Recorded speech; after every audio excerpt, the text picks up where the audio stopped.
premises system that we live through on a daily. We still throwing up those acorns cause we represent Clickbaity. Yeah. Trap squad, trap squad, trap squad. Let me hear ya. Trap squad, trap squad. Throw those squirrels up if you with it. Trap squad, trap squad. Yeah, I see you, yeah, I see you. Trap squad, trap squad. Clickbaity, Thirsttrap. Trap squad, trap squad. Trap squad, let me hear ya. Trap squad, trap squad. Throw those squirrels up if you with it. Trap squad, trap squad. Yeah, I see you, yeah, I see you. Trap squad, trap squad. Clickbaity, Thirsttrap. Thirsttrap, Thirsttrap, Thirsttrap, Thirsttrap. Let me see you. Yeah, I see you. Good evening, ladies and gentlemen. This is Mondale Robinson, Mayor of Enfield, North Carolina, and 1/3 of the Peanut Squad. Yeah, when you put me in the middle, I'm going to run with it. I'm doing the introduction tonight. To my left is no other than Ben B, Big Head, Squirrel Gang Dixon. To my right is Sinbad, Stole Your Girl Marcus. What up, fellas?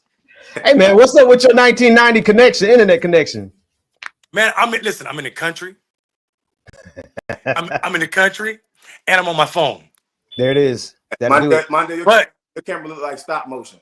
Like, hey, shout out to Infinite Content for the money already. We appreciate that. That's important. Yeah. That's how we stay on air. We appreciate that. It is lots to talk about. Brandon Hayes, good to see everybody in the chat room. Nat A in the chat room. Everybody in the chat. Yeah, put up them squirrels and them acorns. I missed y'all a couple weeks. Everybody put some squirrels and some super chats. Where the love at? Let's go. Yeah, thank you, y'all. It has. It's been a minute. How everybody doing, man? Marcus, how you doing, man? I almost didn't recognize you without the high top, man. Hey, man, listen, dog. I'm going adultish right now. Like I'm adulting. Nah, man. I decided to go for a different look. Plus, I want to grow my afro out. So you got to like reset to start again. So that's what I decided to do. Must be nice to have options of what to do with your hair. While I got it, I'm going to. Man, you got options too, man. I barely got options down here. I ain't got no options up here. What's adulting like this week, man? What's because that hit to the core when you said that adulting is not fun. Hey, listen, man. Listen. First off, it's paying bills. Second off, it's like I'm proud of myself every time my mortgage is paid. And maybe in this economy and in this society, I'm blessed enough to own my own home, and I'm not underselling that, and I want everybody watching to attempt home ownership if you can afford it, right? I wish this economy would be a little bit not 2007, 2008 type ownership, but more so like just a feasible home ownership. But what does that mean? That means that we have to have an economy that pays people a living wage. That's right. I think the credit score and the credit industry should be burned down, right? I think that and we all know the historical connotations of the racism and how credit score started. And if you don't know, then the whole reason why Americans have credit right now, have a credit score, is because Black people had to be stopped in the late 80s. And mid 80s, late 80s, and that's why they implemented it. But paying your so I want everybody, whenever you pay your phone bill, right? Whenever you pay your light bill, whenever you pay your cell phone bill, whenever you pay your rent, your mortgage, your car note, be very proud of yourself, man. Because I'm gonna tell you, we live in a society right now where people don't want you to thrive. The powers that be want you to suffer. Please believe me, right? Shout out Tweety. For being able to, for having your house being paid off in full, man. But listen, it's a real thing. So I've been thinking about that, man. I've been having good vibrations, good energy. You know what I mean? The cannabis work is starting to pop off again for me, so I'm kind of happy about that. And I'm about to talk to you about my prescription. Go on. Yeah, right, that part. And then life is good, man. Life is building. Life is growth. You know what I mean? Having a good time. I missed y'all boys. I missed y'all boys last week. Yeah, for sure. Yeah. And I'm happy that all three of us are back. Absolutely. Mayor Mundell, now you say you out in the sticks, man? Yeah, I can't really share my location like that for obvious reasons. But I hope that the signal got better because I just connected to Wi-Fi. Okay. It is a little better. Yeah, it is for sure. So it's good to be back with y'all. Marcus, I see you brought Shan back. Congratulations on that. I don't know how you brought Shan back. Shan, welcome back to the Squirrel Game. Shan been coming. I ain't seen Shan. I figured when I get 2-3 messages from Shan in a row, Marcus then send her a text message or something. I know how that works. I know. Hey, listen. Oh wow. Listen, I know how that works, Shan. Don't tell everybody that's your crush. Oh my. We on 10 tonight already. Let's go. Let's go. But where we start? What's because there, like somebody said in the chat. Pause. There's gonna be plenty of opportunities for me to get because there is a assassin that lives with Mondale, and I can get him hurt. So I suggest you stop before I Marcus. start. Marcus, I suggest you stop. I'm joking. I'm joking. My wife don't got no sense of humor, so she can't joke like we can joke. I'm sorry. Right. Is that sincere? Hey, is that sincere? hey, Marcus, you see how quick he turned? you see how quick he shut that down? Bro, stop, bro. Hey, what was that in the chat room? Mondale looks like a chocolate sugar bell. What? Wait, where's this at? What's going on with my microphone? Marcus, I'm not gonna do that with you, man. You're gonna get me in trouble, though. My wife does not play. Hey, man. Okay, we good. Man. Marcus said, "Don't start no mess. Won't be no mess, man." Shoot. All right. So listen, let's get serious. Where? Because where do you even start with the last 2 weeks since we've been away? Yeah, man. And honestly, guys, I think we start with the last 2 weeks. Let's be clear. Everything that they called us conspiracy theorists, or everybody every black, I'm only talking to black men right now. Every black man that said what we were saying about Donald Trump's second presidency, that part was BS. Every black man that said they would never vote for Kamala because of something she did when she was in an AG that didn't really happen. Mm-hmm. Every black man that told me Project 2025 wasn't real. Every black man that said we were being extremists and we were alarmists and lying to people, capping. Where are you now when we watching U.S. citizens be deported? And people might be like, well, Mondale, that's an extreme exaggeration because a U.S. citizen has not been deported. But there are more than one types of deportation. There's the actual deportation when you're already been sent out the country, and then there's the real or the process to deport. And we see that already when we saw 2 American citizens, 2 lawyers that work with immigrants on their cases, one in Boston and one in Michigan, both get letters to self-deport. Self-deport. And they can be like, oh, that was a mistake because we're American citizens. Or we can match it with Donald Trump's rhetoric in the White House, talking to another president when he didn't know the mic was still on, saying, hey, when we're done with the immigrants, then we're going to need you to build 5 more prisons so we can send criminals, American citizens that are criminals, to El Salvador. Here's the problem. People are saying, well, that's cool with me. I'm not a criminal. Wrong. Donald Trump's, wait, who made that black noise just then? Man, you know what? I've been. It was me. And it wasn't the smoke detector. It was my alarm system, man. But see, here, I wasn't gonna mention nothing about it because you told me what it was before, but also I refuse to give in to that white supremacist interpretation of black households. I'm gonna listen. You know I'm the blackest person you know, but I ain't been to no black house. I ain't been to no black household in the hood, and I ain't heard that damn smoke detector going on. I hate white people, especially when I gotta agree with them. I hate white racists, especially when I don't hate white people. I hate white racists when I gotta agree with them. But I done been to my mama house, my sister house, my cousin house, and they all got that black noise. It's gonna go all show. So hey man, we got to put you off the show, man. You cannot come in here. No. Not you. I'm talking about him passing on this white supremacist talking point. My alarm system is gonna authenticate the blackness of this show. I'll be damned if we stop. Let's continue. Beep. So listen. So what I was saying was Donald Trump's definition. Here's where we're gonna get messed up at. Donald Trump's definition of criminality is not people who break the law. It's people who are not loyal to him. That's right.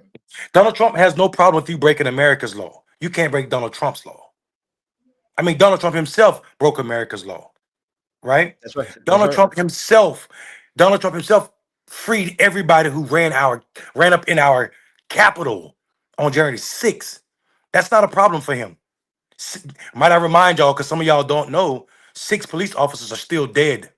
Yeah. They didn't wake up. They didn't re-wake up today. They still dead from what happened at the Capitol on January 6th because of what the people that Donald Trump let go. Donald Trump removed all histories of the crime related with Jared Kushner's dad. And now he's in his administration. Donald Trump himself sits in the White House with 34 felony convictions. So I'm telling people, you need to understand what the definition of criminality is. If you are not loyal to Donald Trump, if you're not loyal to Donald Trump, then you yourself are criminal to Donald Trump, which means That's right. that everybody that is black, other than white, and not super loyal to this Bama is on the watch list to be deported. And that is exactly what we was threatening against by not voting for Kamala Harris. So everybody that called us extremists and said we were lying, where are you now? Stand behind your Cheeto God. You know what, man? I think they and if we're talking to black folks, they got real quiet. A lot of Donald Trump supporters, a lot of people who said that we were, like you said, exaggerating. They're quiet right now. And they're quiet right now. And here's the thing. I don't think they're quiet because they see all the wrong that Donald Trump is doing with immigrants, was doing with even with black farmers or any of those things. I think they're quiet right now because a lot of them, their portfolios got hit across the head over the last 2 weeks. A lot of them have lost their crypto job. Negroes? You call them crypto Negroes? The crypto Negroes. You got the you got a lot of them who have lost jobs because there's a lot of jobs that people are realizing, wait a minute, oh, my job was in the line of fire. And I'm not sure how they went through the entire election and heard him say what he was going to do and not realize that included their own jobs. But I see a lot of them who are quiet now because they can't say nothing. You cannot be a Donald Trump supporter and say much of anything about what he is doing because he is destroying not just America, generally speaking, he's destroying his own supporters. And so a lot of them have gotten real quiet. And I'm noticing all over the social media land, MAGA is not strong, not no more. Let me say something real quick, guys. And this is, you both of y'all know I don't promote my YouTube channel. I don't do any promotion. But I think at this moment, I want to do something to see what this experiment looks like. Let's make this Clickbaity's most profitable night ever. But let's do it for a different reason. Let's do it for a funny reason. I just saw Infinite Content send a $5 super chat. I appreciate that. Let's see how many $5 super chats we can get throughout this show. It's going to be a long show, guys. Let's just keep them coming simply to see how many batteries we can buy Marcus for his smoke alarm. Come on, guys. Every $5 you send is a battery for Marcus smoke alarm. Let's see how many we can do tonight. Yes. And every time you send a battery out, let's see how many smoke alarms. Let's see how many times we can make sure. Because one battery is not enough, y'all. One $5 is not enough. Because guess what? Hold on. Ben, get the doors. Somebody lock the doors. Lock the doors. All right, Marvin Sapp. Look. But let me tell you something. In my house, you can ask my kid. It could be 5 o'clock. It could be 4 o'clock in the morning. If I hear a beep, I'm going to get my ladder because I need a ladder, and I'm going to change all them wherever. I'm gonna tell y'all a secret, Marcus. I'm gonna tell you a secret that drove me crazy. I know you just moved back into your crib because you bought a new house because of what happened to your house, and you had some renovations done. So I'm harassing you. But one time I built a new house. Within a week of moving in that new house, that beeping sound happened. and for the life of me, I couldn't figure out which one it was. And I don't know if y'all remember this, but we were doing Clickbaity, and that beeping was happening for like 2 months, and I was so angry. Like I would try to count the seconds between the beeps, so I could mute when I thought the beep was about to happen. Is that why you go mute so much, man? Yeah, listen. Right now, this is the universe giving me the opportunity to harass one of y'all for that. So it said the Marcus Smoke Alarm Farm. We need to support the Marcus Smoke Alarm Farm by giving $5 every time you hear a beep. You need to be $5 a day. Hold on, but see, here's the problem that I have with that. I don't trust you, Mondale, and I don't trust you, Ben. That money come in, and you know what I'm gonna get? I'm gonna get a used battery from these Negroes. So You not gonna get any batteries. It's gonna go to a producer for this show. So if you really want to help the fund out, go over there to Marcus Farrell Live. Wow, Marcus. Listen, do not send it to my channel because I don't do no paperwork. Whatever comes in on my channel goes to my channel. So y'all better. We already went through a whole hell of a lot in the past for some S like With this some right super here. chats. So we don't need to even start that. Matter of fact, I think ain't we live right now? We live on your channel. So y'all if y'all gonna send some money to Marcus and his battery fund, y'all better go over to that channel because it's coming to my fund. It's going to my children milk fund. To be clear, nobody don't think we're frauds. We are not trying to raise money for Marcus' battery. That was a joke. We are taking those super chats though, but it is not for a battery. If you're sending funds for that, we're joking. Now, get back to it, Marcus. I want to comment on the topic, and the scariest part about me is there's right now, considering the fact that the judicial system has no check. That's right. For the Trump administration's move, there's no armed force for the judicial process here in America. Therefore, a judge can't do anything. A judge can order something to happen, but a judge can't order another country to bring someone back to America. Mondo, you touched on a couple of points, and I just wanted to say something. I agree with you, brother. Again, I wasn't the biggest fan of the Harris campaign, but when it comes down to the amount of folks that were giving credence to Trump, there's a lot of silence right now, right? And on top of the normal silence is eerily silent. I mean, from the eggs to China with their intensely beautiful trolling program that they're doing of America right now on TikTok, and also the tariff war. First off, I don't want to change the topic. We can get back to this, but are we crazy to try to get into it financially with China? They own most of our debt, dog. Here's the thing. This is not America 1950.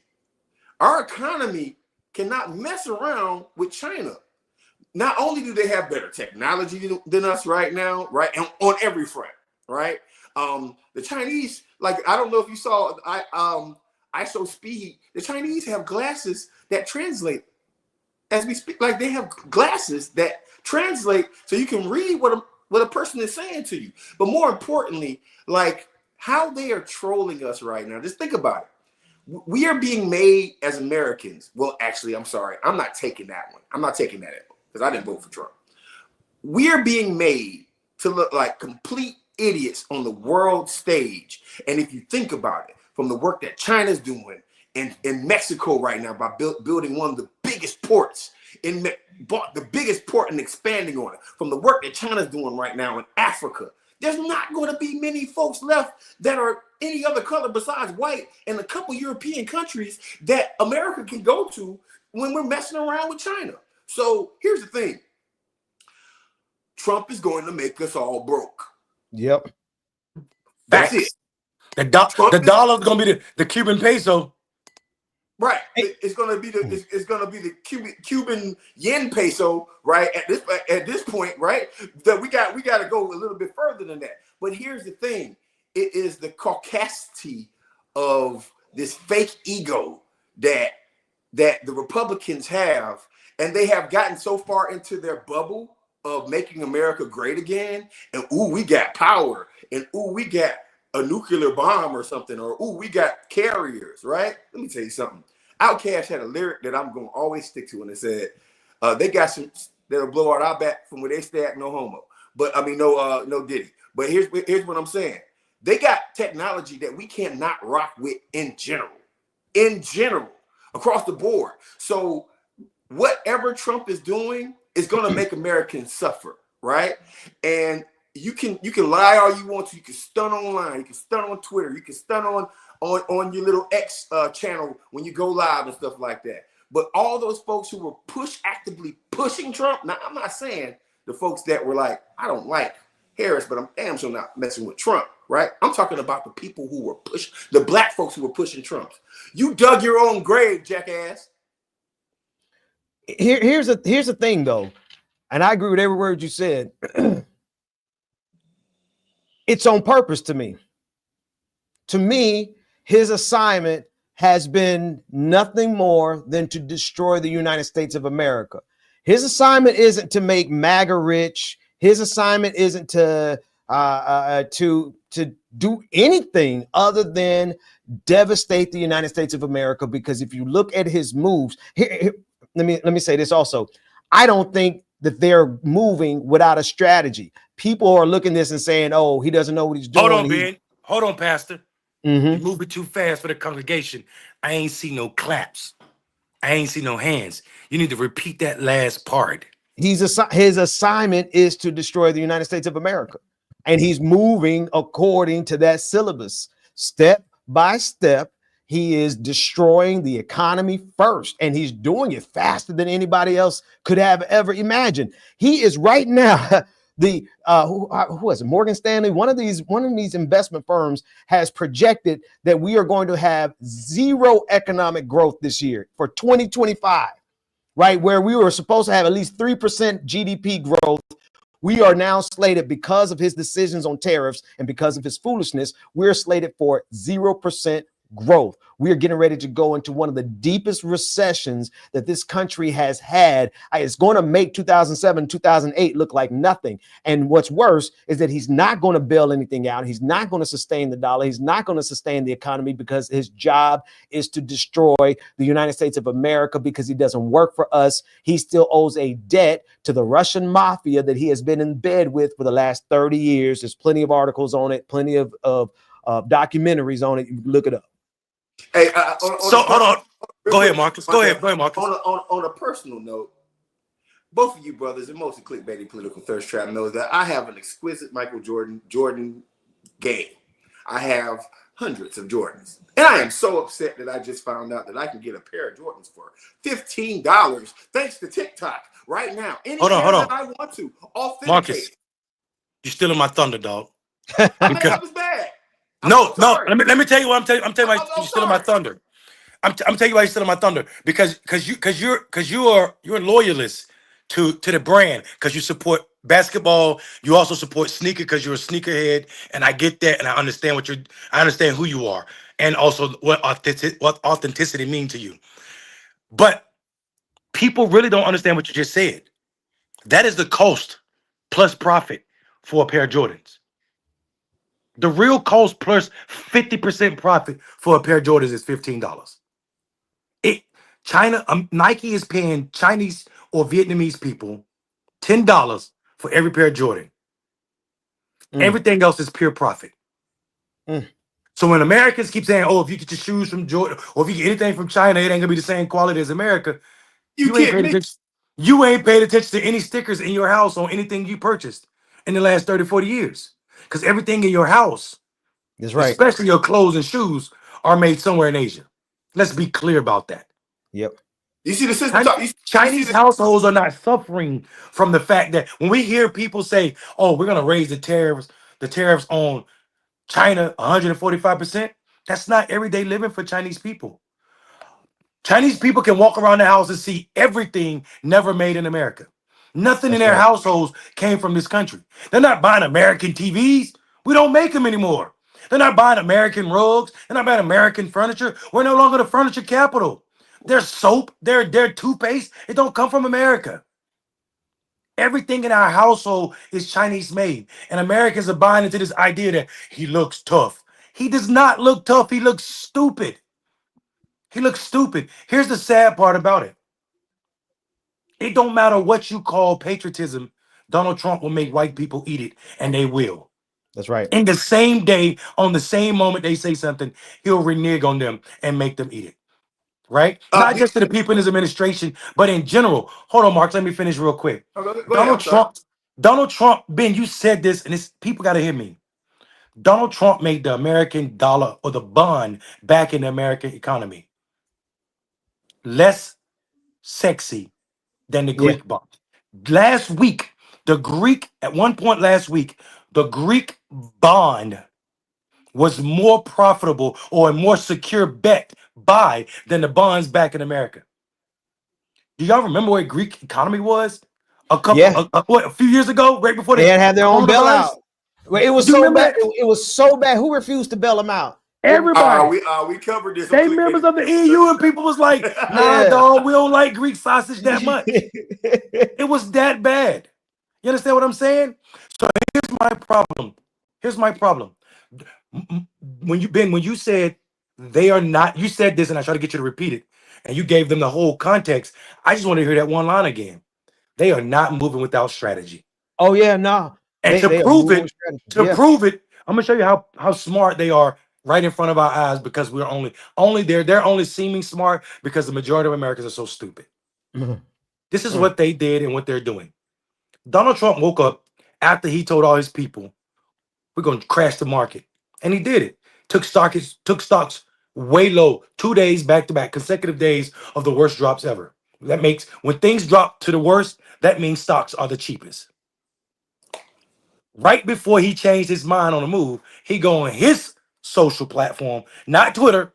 He went to Truth Social, where who is a bunch of his followers, and he Yep. said something that he don't normally say. This is Bye. what he said. He said, "It is a wonderful time to buy." That's something he would normally say. Here's what he don't normally say. He never ends his post with DJT. Mm. DJT are not just Donald John Trump's initials. This is They're a stock ticker. also they're also his stock tag for his media company. And if you look at how his stock performed on April the 7th after 9:47, when he told people it's a wonderful time to buy, period, DJT, people went out and bought his stock. And then guess what he did? An hour or a couple hours later. He said, "Oh, I'm going to pause the tariffs for 90 days." And the stock market shot through the roof. So what we need to know is which Who people in government, which people in his Trump realms sold stock between April the 2nd and 9th when he crashed that the market, which ones right turn around at 9:47 after he put that tweet up or that truth poster up and bought and then sold it right before it leveled out. That's what I want to know. Which people in Congress, which people in his administration, that's what I want to know. yeah. And why is mainstream media not talking about that? Because mainstream media sucks. They're not well. There's a couple things. One, they suck. I hate to quote Steve Bannon. He said they suck and they're lazy. And I would add on, they're complicit. Those that aren't lazy are complicit. They're part of this. You got Sinclair Media, who owns just about every local news station across the Yep. country. So, of Yep. course, they're not going to put any energy in it. And MSNBC only going to go so far in terms of like how many people watch it. So it doesn't matter. They could yell it as much as they want there in terms of the kind of saturation this type of controversy should have. It should be on the headline news of every newspaper. But of course, you got Jeff Bezos now. He owns the Washington Post. So we go on and on and on. We gonna see right out the bat that the reason we're not hearing about this is because they are in bed with it, and some of them probably shorted, right? And they're getting it on both sides, right? They short. There are those of them who shorted stock, and we want to see who shorted these stocks when the market fell. You short the stocks, you can make a killing. That's what happened in 2007. That's what happened in 2008. And on the other side, you got those people who followed his insider trading tip, because that's what this is. Told investors to buy on social media. And just so people don't think you're some crackpot preacher from the South, we need to tell people that Donald Trump, that day in the White House, pointed to two people in his office. He said, this man made $2 billion today. Yes. He made $900 million today, and laughed about it. And the And world didn't say laughed nothing about about it. it. Listen, Denise. Now, Marcus, let me ask you a question. Mhm. Ben said mainstream media is complicit in it, right? Consider that and take us to the next topics. Answer that and respond to it, but also connect it to who Stephen A. Smith is with this run for presidency. Oh, you mean the well, first off, I ain't messing with the mouse. I ain't messing with the mouse at all. The mouse runs college football. The mouse runs a whole bunch of things. So I don't mess with the mouse too much, right? I actually here, even on this YouTube channel, I'm a little bit afraid of the mouse. the mouse will mess you up, right? Like, so we don't mess around. I mean, the with the mouse still mouse. ain't told us in 60 years what is With goofy. So you yeah, might be right. right. I don't mess with the mouse.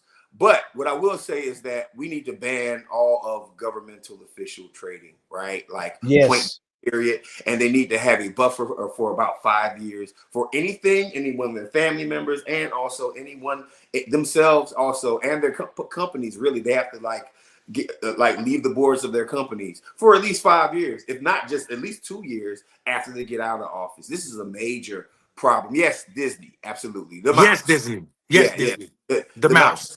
I do want to point one thing out, right?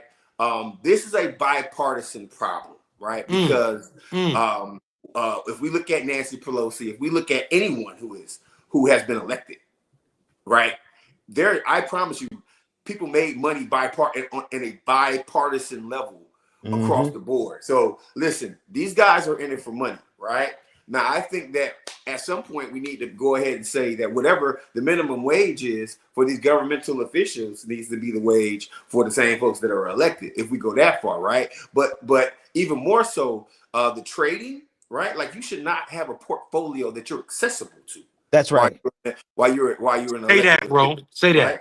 That's right. And here's the thing: whether it's the president, whether it's people in the Senate, whether it's people in Congress, or even their employees, right? None of these people should be allowed to do trading whatsoever. If you have a trader account, a Robinhood account on your phone, you should be fined at least $1 million if you walk into the congressional building, right? Because this is the epicenter of politics. And also, at the same time, these folks are intentionally destroying the economy, tanking the economy. We don't have enough money to even place our bets, right?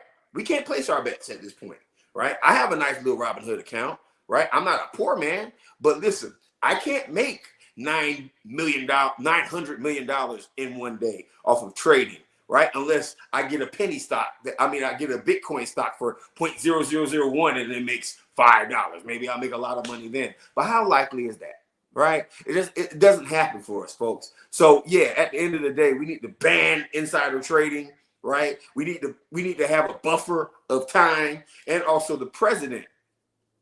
That might be the only constitutional issue that might need to be in the Constitution, right? That one right. I mean, I don't even think that's a no-brainer, Marcus. I mean, like, right.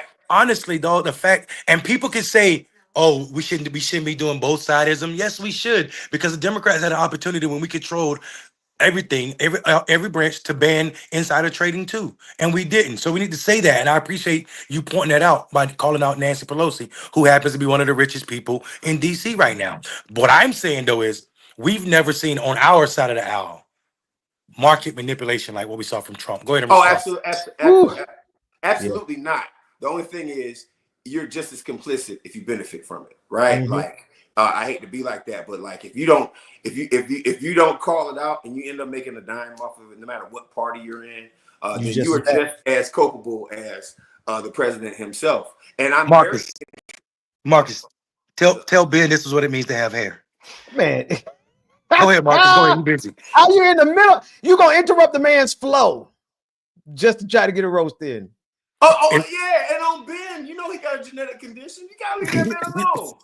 Yeah, it's called short. Oh, blessed be the name of the Lord. Oh, he's a squirrel. This is a squirrel right there. Oh, Ben is the squirrel. Did you forget? Ben, you remember that night? I remember that night, y'all. He said, I remember that night. We didn't do it. I just want to know the Squirrel Gang did that. They literally came up with the logo that night, bro. It was a COVID night. It was a cold COVID night. And we was all sitting in our houses, drinking way too much. Not Pastor Ben was not drinking too much. Oh, no, I was drinking back then. Now we're gonna keep it 100. Okay, keep it 100 then. Ben was one on our level. Probably was high too. Let's go. I don't know if people know our history. We are a true family, guys. Fell out, and fell back in love with each other, and knew that we had to continue this podcast, not because of ego, not because of consistent conversations. Is Marcus all right? Yeah, no, I think he's just okay. Yeah. So, but what people need to know is our conversations don't flow like CNN. You're not gonna get a commercial break. You're not gonna day, margarine. That was back in the day. I've been delivered. Yeah. Oh, not OnlyFans, Ben. You got an OnlyFans though? No. They saying, I know. yeah, okay, I'm about to say, okay, come on, man. The only fans I better You covering be too much seeing ground for me. I can't pew. keep up. The only fans I better be seeing is in the pew. You know. Come on now. No. Hey, actually, when you talk about church, you can't say that about church stuff. I'm talking about the days when we used to rap. Yeah. Oh Lord, who rap? Come on, All man. of us. All I of never us. rapped on air. All of Don't get me us. wrong. On air, dog. I never On rapped on air. air. Ben, Yeah. we all freestyled on air, dog. I intentionally didn't because I'm better than y'all, and I didn't want to embarrass you. I am though.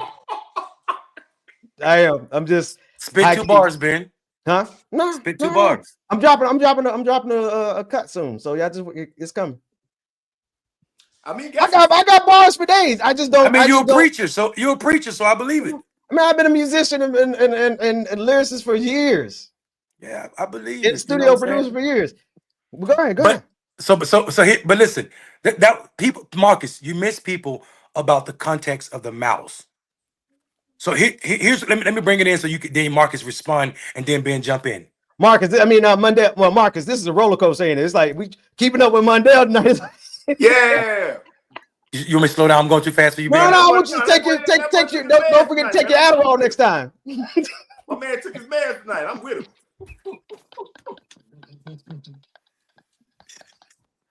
Go ahead. No, I'm enjoying it. Can I say something to y'all? This is why you don't put me in the middle. Normally, when y'all in the middle, we go slow as y'all want to go. I need to get to all the topics. He about to switch it. Ben switched it. Ben switched it.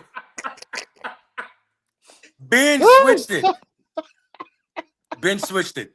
Hey, all right, Marcus, you're in the driver's seat. Mondale Ben, I do got something for y'all though.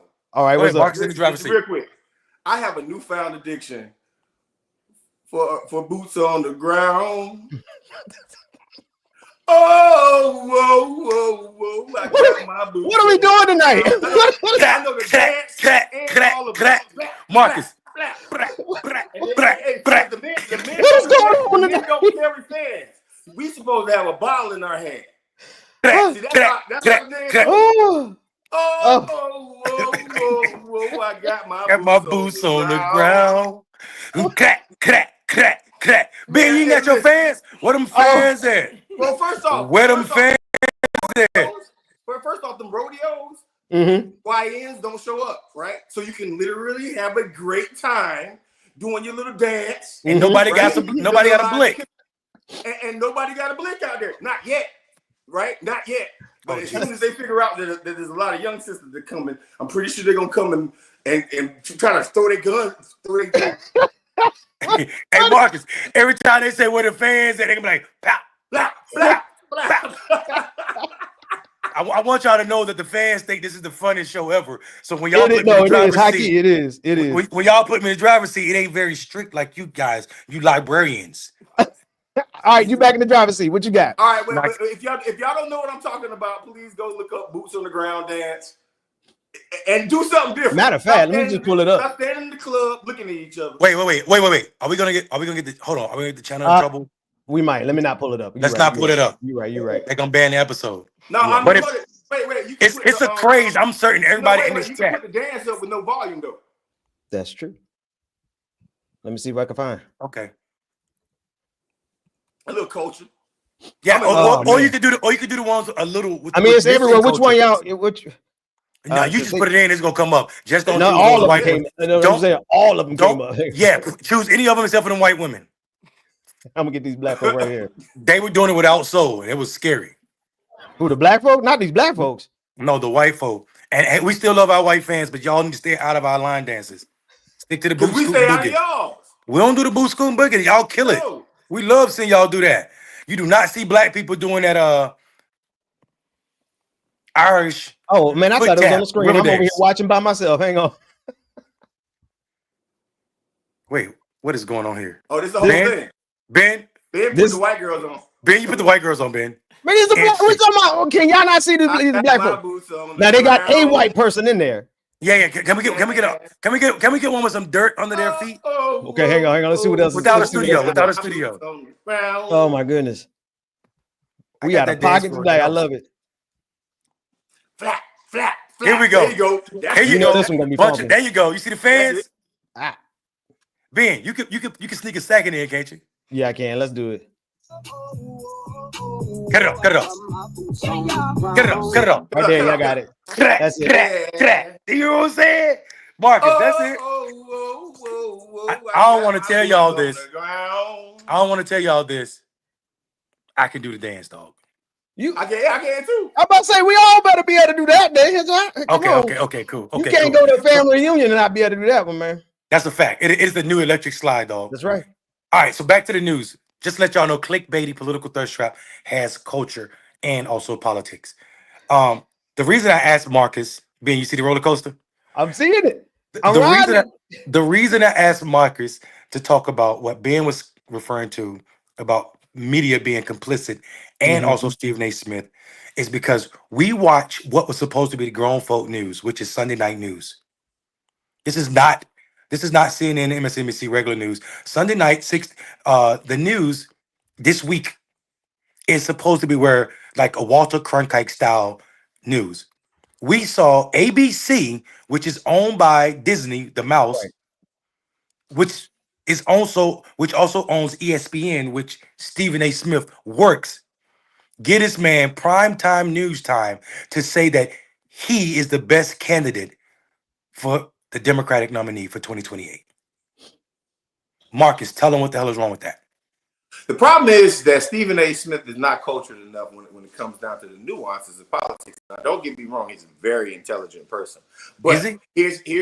Wait, let me finish. Historically, Stephen A. Smith has been anti-common sense and hyper opinionated about a lot of issues dealing with the black community when it comes down to sports. I'm not talking about politics. I'm talking about sports, right? He's not as far as some of these brothers that are right leaning, right? He actually gives a lot of props to folks. But when it comes down to his thought process, I am very hyper concerned that he's going to do whatever the mouse tells him. You know why? Because he perpetuates in sports.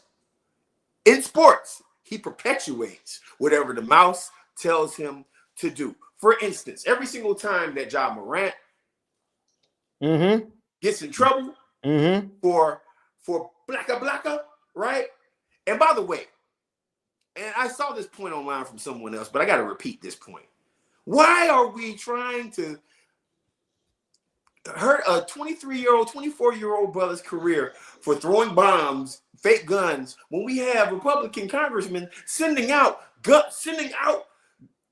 Christmas pictures with AR-15s or political ads shooting pictures of AOC, dog? But if somebody makes a gesture on in the NBA, we want to punish this person. But Stephen A. Smith, you can almost guarantee that whatever the establishment wants to do, he's going to do. Now, how come Marcus has a problem with that? Well, y'all know me.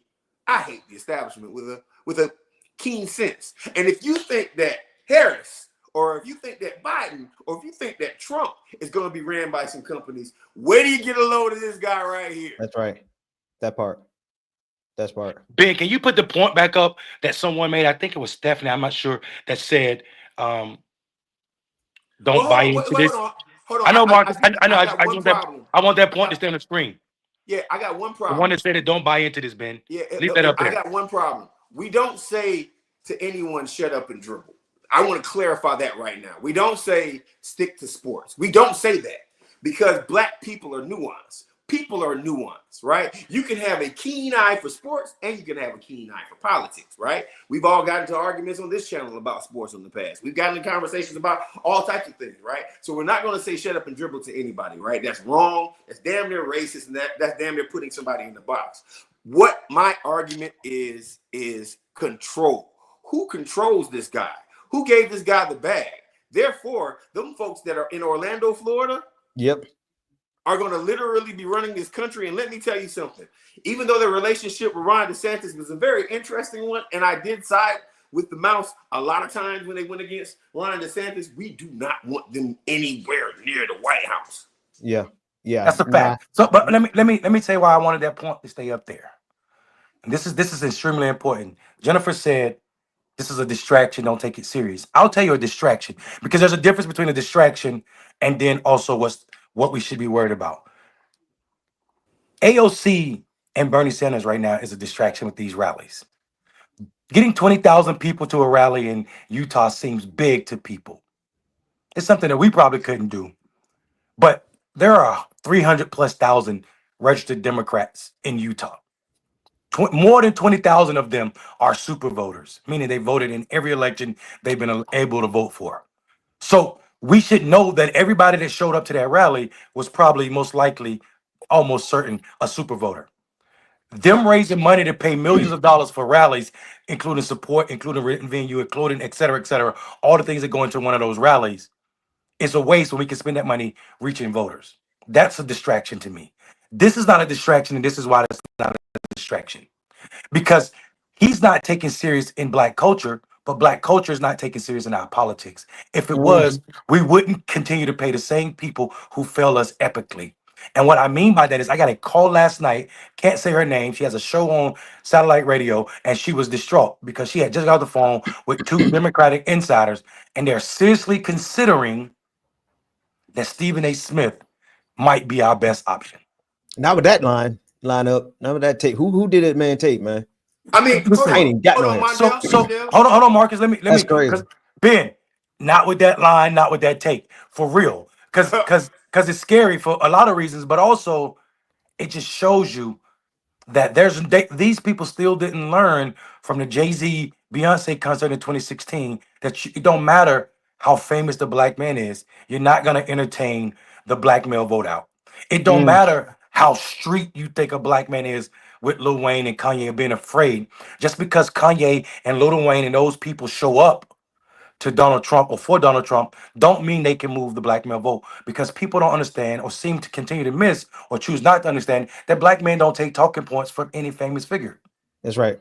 That's This is right. why Plies was hitting more home runs with black men. This is why battle rappers resonate more than Jay-Z. This is why Lil Boosie has more pull with black men than Jay-Z. And people might think that's crazy or ill set, but that just tells me you're disconnected from the black community, the real black community, not the bourgeoisie, those who sit and have space with the mouse and the folk, the CEOs in Orlando and other spaces.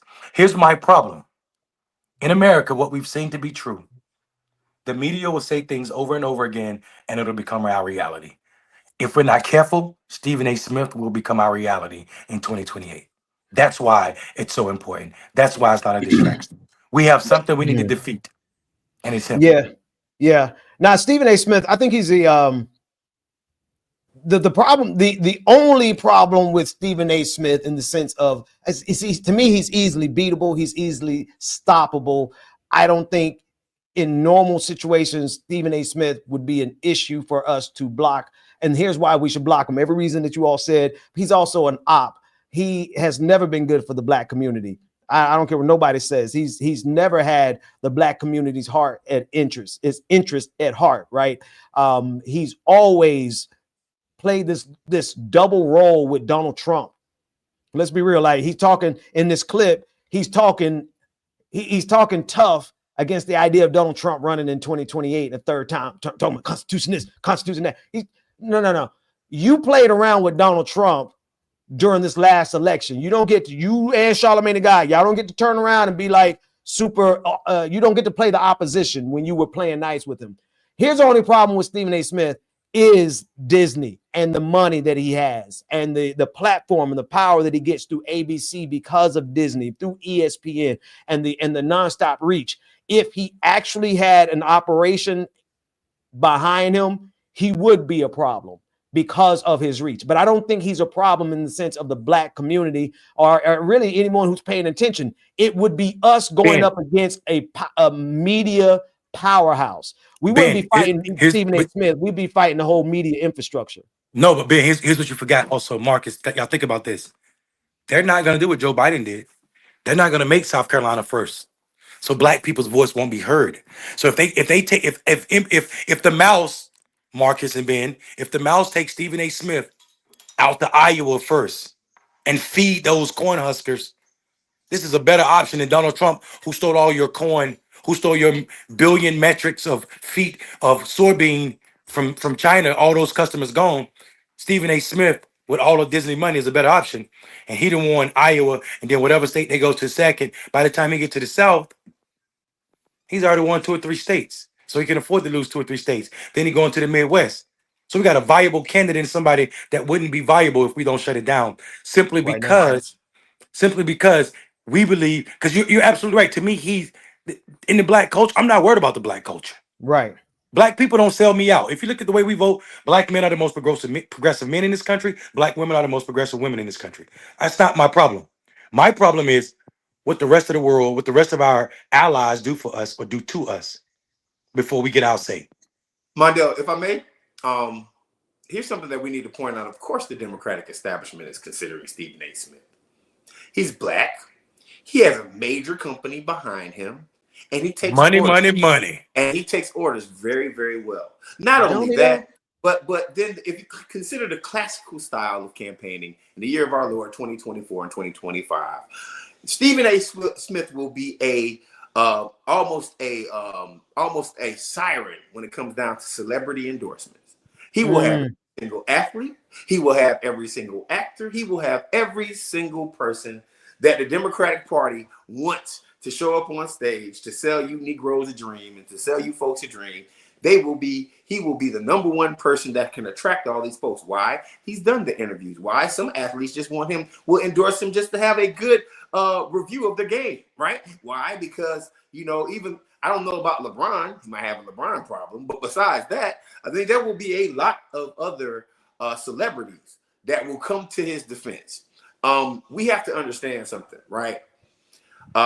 We have to get by the thought process of our elections being purchased. Boy, I thought that was a 40. I thought you were throwing back a 40 for a second there, man. Listen. I want y'all to know that he got one of them train worker bills. Ben, I'm smart, dog. We ain't giving nobody no free advertisement. If they want to call Ben Dixon Network about some advertisement dollars, then I'll turn this label around. Until then, y'all should know I'm drinking American champagne. We'll just leave it at that. Go ahead, Marcus. I didn't mean to cut you. That's all right. He looked like just the sound of the men working on a chain. Don't you know? Don't you know? As soon as the Democratic, this is the perfect way for the Democratic Party to continue the same thing, but change a couple of different talking points, and also the gender, and also the celebrity status, right? And also they have a machine that they can automatically, these guys think about it. They know that Disney, he's gonna mess around and he's gonna mess around and be on Disney Plus with his own show. Yep. During the presidential campaign. Yep. Right? Yep. Not only ESPN will run commercials for him for free. For free. Yeah, we do bust out a song. So listen, as soon as we divorce ourselves from corporate politics, right? And Mondale, I wanted to, you said something. I think we should go into it, but I do want to say this right here. Dear Bernie, dear Jeff Weaver, dear whoever the hell is scheduling this stuff, I've been saying this. What is it, 2025 now? I've been saying this for literally 10 years now. 10 years, guys. 10 years. This is my anniversary. Matter of fact, this month, 10 years ago, I started working for Bernie Sanders. Has it been that long, man? God, 10 years ago. I had hair back then, matter of fact. I started working for Bernie Sanders. I had waves. I had dogs back then. Right. And here's what I'm going to say. You guys are still throwing rallies, even though you have a Latina now. You guys are still throwing rallies in the whitest areas possible. And come on, Marcus. Thank you, brother. And here's the thing. Me being, I'm the first, like Mondale, you've done this, but like I'm the first. When it comes to these guys, I'm the first person in America that said, please, please, please, please. Bo Z, your name is Bo. Shut up. Please. Please. Shut all the way up. Yeah. Please. Stop being so whitewashed. You know what you could have called? You could have called Teslin.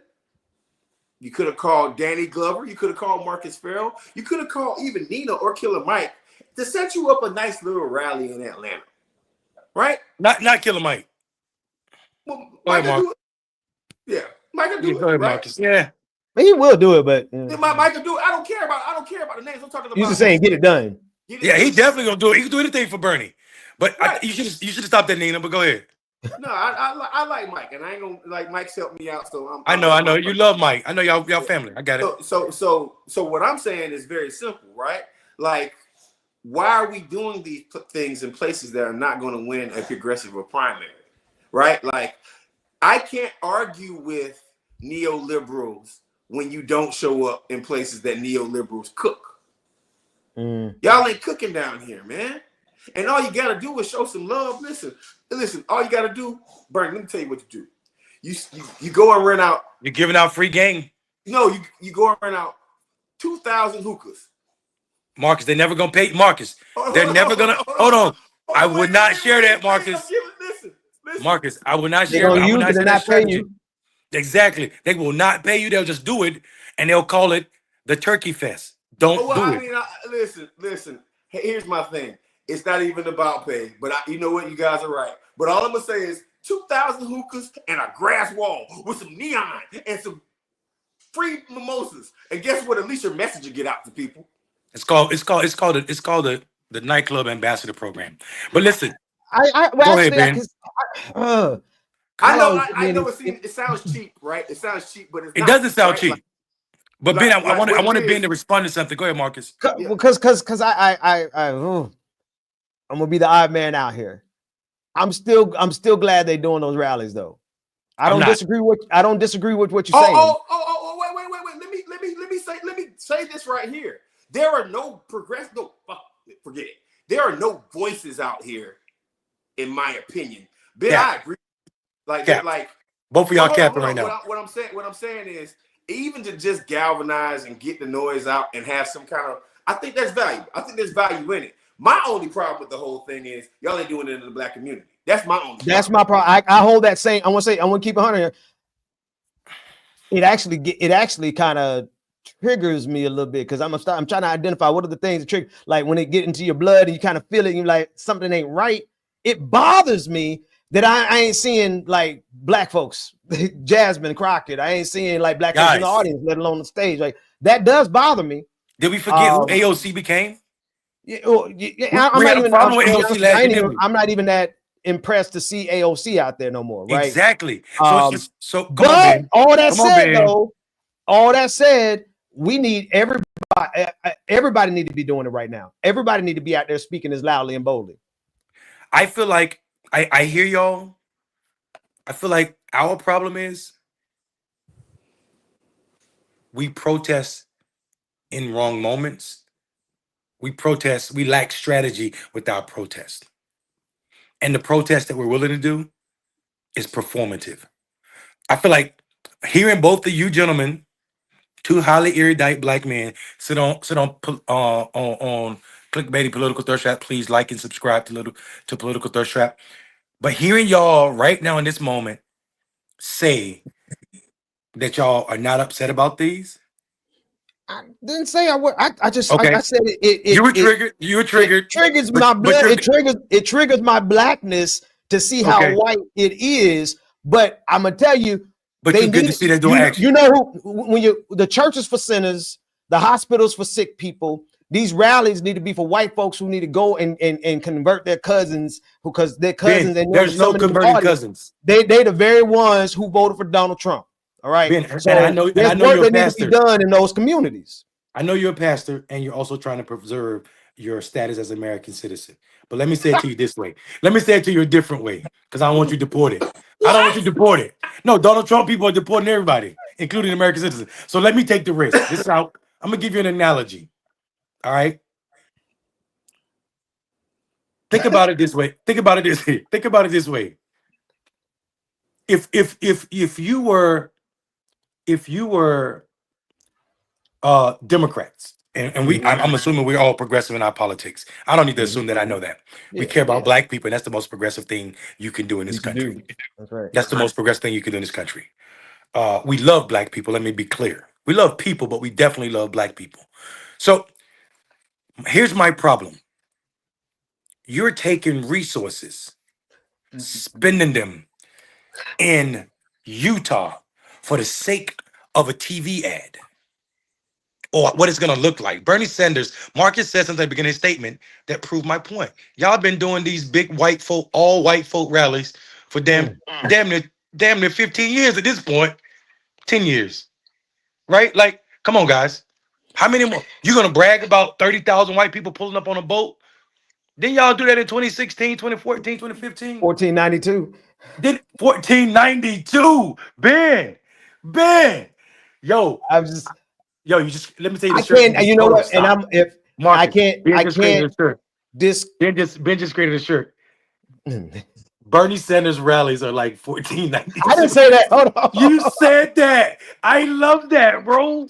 That's exactly my argument. No, It's I Christopher ain't say Columbus that. all I over ain't say again. that. Hold on, It's a hold bunch on, of hold white on, people hold that on, pulled up to hold on, hold Jamestown on. and then think black people and brown people deserve to live. Give them smallpox, give them some blankets, tell them to walk west, put them in the field. They singing, they happy. No, Negro, they plotting on how to cut your head off. Look, So man, here's what I'm saying. the money part though, Mondale.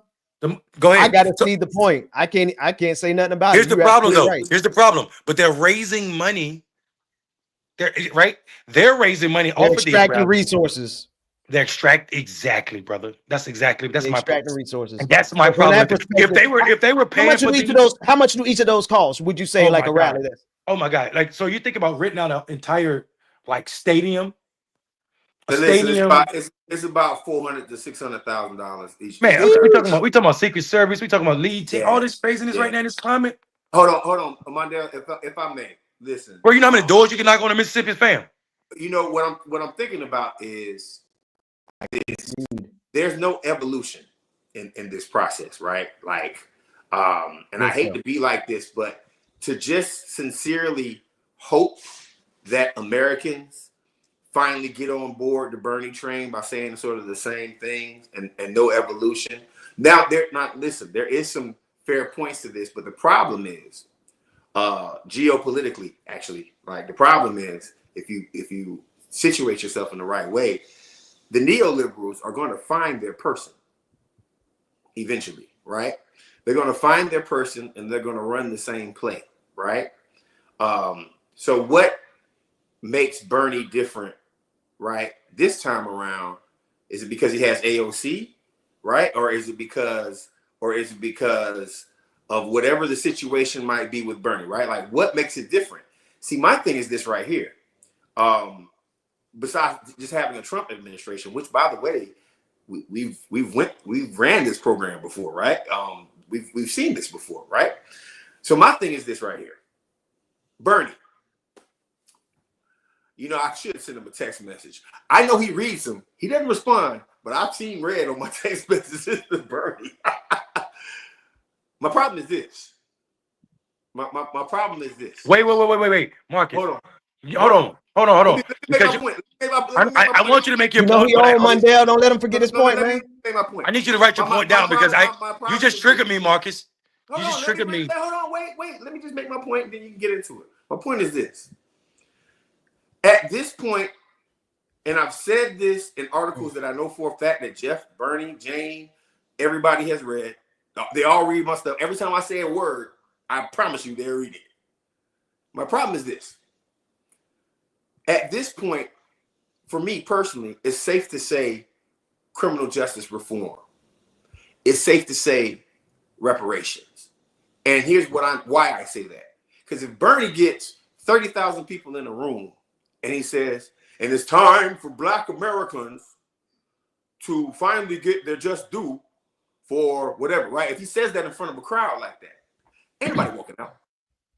Matter of fact, what's going to happen is he is going to indoctrinate these folks into Black issues, right? Now, what happens then, though? Here's my thing. What happens then? And this is what I've been asking for as a former Black outreach director for his first campaign for president. Here's what I've been asking for years. How come you can't do that? And then, listen, Black folks in the South, when they hear you saying that to white people, you have a natural inclination for folks to actually start considering your platform, Bernie. So that means you actually have a tangible chance to win a presidential election or the next progressive to win a presidential election, right?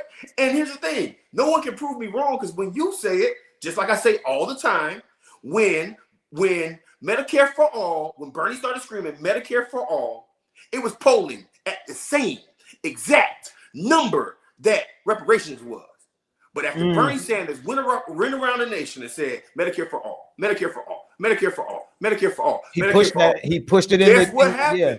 He Yeah. didn't. Went up. Guys, hold on. I'm just giving my viewpoint, and I got didn't you. trigger you, You Mondale. ain't wrong. Yeah, he's wrong on a couple things, but what I'm gonna tell you what triggered me though, Marcus, and then I'll talk about what was wrong.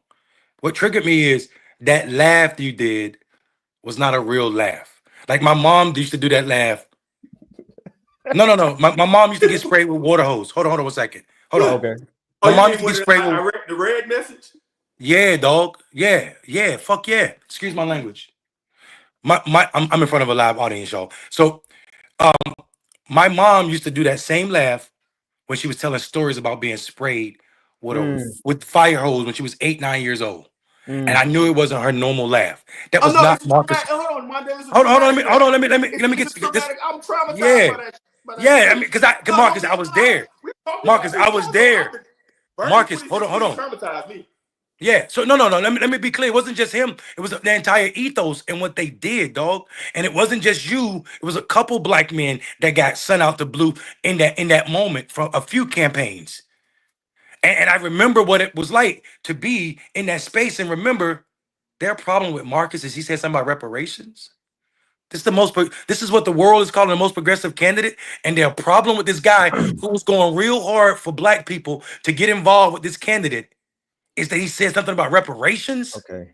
Y'all gonna So mix when it up. Marcus say he was left on red, that bothers me. Like as someone who was there before Twitter was Twitter, before there was a thing called Spaces. So this is Yeah. what I'm talking about. That's what I mean by trigger. Yeah. I was there, dog. And that to me don't ring true progressive. Let me take it to the step further. By step further, I mean 2025 rallies. And this is my problem. Bernie does not get up there and say what Marcus said he could say. You know what he does do? He get up there with the same BS Zionist message. In California, in LA, yesterday, what did he do? Had a Palestinian protester arrested. Had a Palestinian protester arrested and said Israel has a right to defend herself. My God. More Palestinian kids have been killed than almost American soldiers in Vietnam. And we ain't talking about that. And he's still saying the same BS Zionist lie. Can I Nobody is let me more go one set to step defend further then. themselves than Israel. Go ahead, Ben. I'm gonna go one step further then. Let me tell y'all what my real problem with Bernie is this time around. Bernie ain't the same. Bernie might be saying the same things, but what he is saying, if you ask me who the neoliberal pick is this time around, it's gonna be Bernie Sanders. Not that I don't think that he's going to run because I think he's too old. No. Let me tell you why. Go ahead. Look at who's supporting him. Look at who's supporting him. He's getting all Midas Touch. They stream every one of his rallies. You think Midas Touch ain't part of the neoliberal establishment? You think I that think that they're a part of they trying to get that money, Ben, but they ain't gonna choose him. Look, well, no, what they are going to do is they're going to utilize him. He is being utilized right now in this moment. If you ask me, he's being utilized right now in this moment to galvanize something that is not sufficient enough for actual change. If you're going to ask me, because I feel like he's being rolled out to give us something. It's kind of like Ezra Klein. I like that. Like I heard some stuff. I heard some stuff. I heard Ezra Klein saying that was like really sharp. But then when I looked underneath the surface of it, I said, oh, this is neoliberalism evolving. This is them evolving and being able to communicate with more of a populist message without being actual populist. And I don't know to what extent Bernie actually realizes this is going on. Maybe, I don't know. I don't know his real ethos the way y'all do. But I'm just seeing who's supporting him right now. And it don't really sit as well with me as I think it would.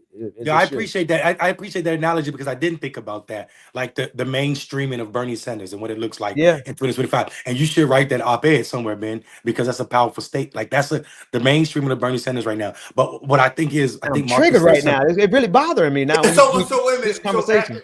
You know- Knowing Bernie though, like I will say this right here. Knowing Bernie, guys, all right, so just take all this with a grain of salt, but I got this clickbait, I gotta tell the truth. First off, we always talk about like me and you got into an argument just 2 weeks ago about the same crap. So I'm gonna repeat it, but I'm gonna repeat it a little differently, so it makes a little bit more sense. We like to get things done, right? It takes progress. It just, I mean, I'm like a fundamental change maker. Bernie was that 10 years ago. That's right. Right. Mm. Mm. But he might not be that right now. But I will say this right here. Bernie is a stubborn, ornery white man that believes fundamentally in what he believes in. Right. So I hate to be like this, right? But if I look around the ethos of politics and I look at a 2028 campaign and I think to myself, all right, what is the next president going to try to do? Not do, at least attempt to do, especially after watching what Trump did. Then this is my plus one for Bernie. Bernie really believes in Medicare for all. That's like, there is no way in hell that Bernie Sanders wins a presidential election and not try to push Medicare for all, right? And it's not a dumbed down version either. He's going to try to push Medicare for all. There is no way that he's not going to try to push like student forgiveness and free college, right? Now, is he going to push reparations? No, right? Is he going to push like ending wars? No. Is he going to push for major gun control? Hell no. Is he going to push for Palestine and Gaza? Right. Is he going to push for Palestine? Right. So I don't know. But what I am going to say is if we talk about progressive change, slow change, turning this country into a more progressive country, and he has that, he's a stubborn old white man, dude. He's a stubborn dude. I know him. He's like Wody, right? Like, come on, let's go for a walk. No, I'm not going nowhere. That's Wody. That's Bernie. I just compared Bernie Sanders to Wody. But if that's the case, then, and I look around the ethos and there's no one who has the same kind of momentum, same kind of money and talking points, I do have to take Bernie with a grain of salt. Now he's going to be 80, 90, whatever years old, right? That's the part right there. I mean, 7,000, 1,250 years old. Right, yeah. So I'm not taking away from that. But what I am going to say is like having a machine that can make money, right? Having someone who can run against a Stephen A. Smith in the primary, right? Having somebody who could having somebody who has stuck on progressive laurels their whole career. Now, will the establishment back that? I know for a fact. Like, first off, Breonna Greyjoy, she's not a Simone Sanders. Like, you know what I mean? Like, Bernie's gonna have to figure out who he's gonna surround himself by that's not as progressive talking as he's gonna need another Simone damn near. I hate to be like that, because that's what they want. That's what they want. They want sellout black folks. This is what the establishment wants. Sell out black folks, and Breonna's not one. They want people who just shut up and be quiet, and they also want to make sure that there's some big money interest behind you. Bernie's people power. I don't see much major donations coming from big corporations into his operation, and that right there alone makes him a little bit more better for me. Am I a Bernie sycophant? Nah, not anymore. I used to be. I'm not at all. But when it comes down to looking around the political ethos, I gotta get that man his props. I appreciate that. Ben, can I say something from a 2010? It's not gonna be long, bro. It's not gonna be one of my normal rants. Just real quick, 3 points. Marcus said something, a few things, 3 points that were extremely important to point out that are problematic. You said he's stubborn, ornery, old white man. Oh yeah. That in itself is problematic. We saw that in Joe Biden, and it lost. We don't live in an environment where that space is a benefit anymore. It's too many others that are allowed to vote, that are legally registered to vote, and they just keep growing in their influence. Meaning Zers and millennials are 42% something other than white. So they have more people of color, specifically black voters, coupled with those progressive white people, have more voices against the bullshit that was normal, that we didn't have voices to move. The second one is you said he believes in what he believes in, and 10 years ago he would have been a front runner in progressive politics. All that does to me as a progressive is make me cry. I'm gonna tell you why. What that says to me is we are 35, 40 years removed from Jesse Jackson's campaign. Jesse Jackson's platform in 84 was more progressive than Bernie Sanders' campaign in 2020 because it included the right for Palestinians to have their own state and also for Black reparations. And it went further on other things. So the idea of universal health care was put out forth as a progressive idea that made Bernie a progressive champion.